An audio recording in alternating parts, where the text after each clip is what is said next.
Hi, my name is Christopher Terpstra, and today we're going to be making Cacio e Pepe with fresh tonarelli. Very simple dough today with 100 grams of flour to 1 egg. Typically you use 100 grams of flour per person. So we'll do 100 grams of 00 flour here and 100 grams of semolina.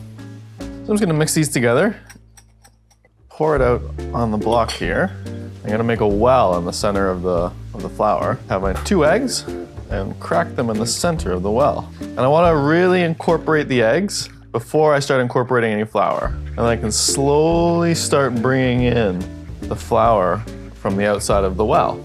Our egg mixture in the center is getting thicker. Now I'm just going to get in here with my hands.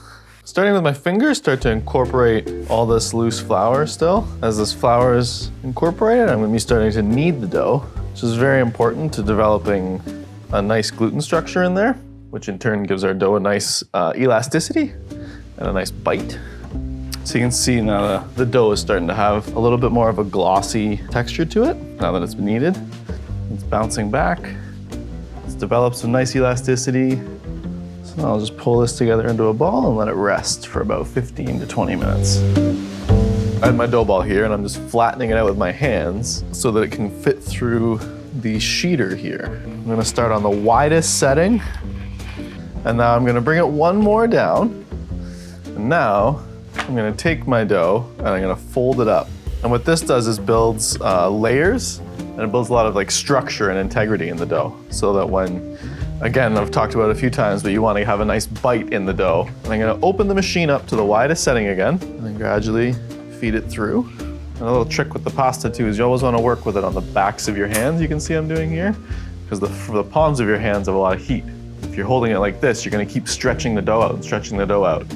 So you always want to use the backs of your hands. Now that's a nice thickness for our spaghetti, I think. And cut this into 3 pieces. Now we're going to cut these into spaghetti. So I'm just going to slowly feed this through. You want to take it right from the cutter to your bowl of semolina. And just get a nice dusting over everything so that nothing sticks together here. All right, so now we've rolled out our pasta, we've cut our spaghetti. We're finally here, we're gonna make our cacio e pepe. We have our water here. I'm gonna start by seasoning it. We don't have to go crazy. It doesn't have to be the saltiest, it doesn't have to be like the sea or anything like that. It just needs to be nicely seasoned. Fresh spaghetti that we rolled out here, we're just gonna drop it into the water. As soon as it goes in the water, you're gonna see it kind of stops boiling, of course. I just wanna move the pasta around and agitate a little bit. This again will help it from sticking together. So because this is so fresh, it's only gonna take a couple minutes to cook. We have some fresh cracked pepper here. Let's get that into a bowl. And this is where it gets kind of as to how you want to have it. Some people like it very peppery, very dark, very spicy. Some people just like a very mild hint of that. It's up to you. So this is the Pecorino Romano.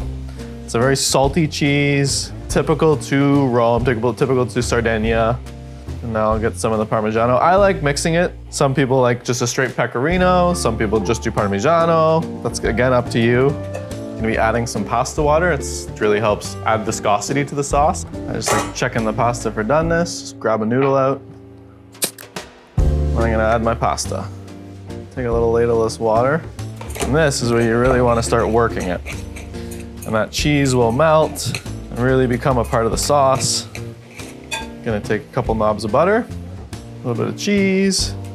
Don't be shy, shake the bowl, shake the pasta. You really want to incorporate everything. I've really worked this, and that's where the sauce comes from for cacio e pepe is.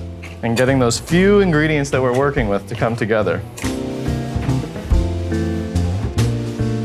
A little bit of cheese on there, a little bit of pepper. There you have a nice fresh spaghetti with cacio e pepe. Spaghetti al cacio e pepe. There you are, Sarah. Lunch is served.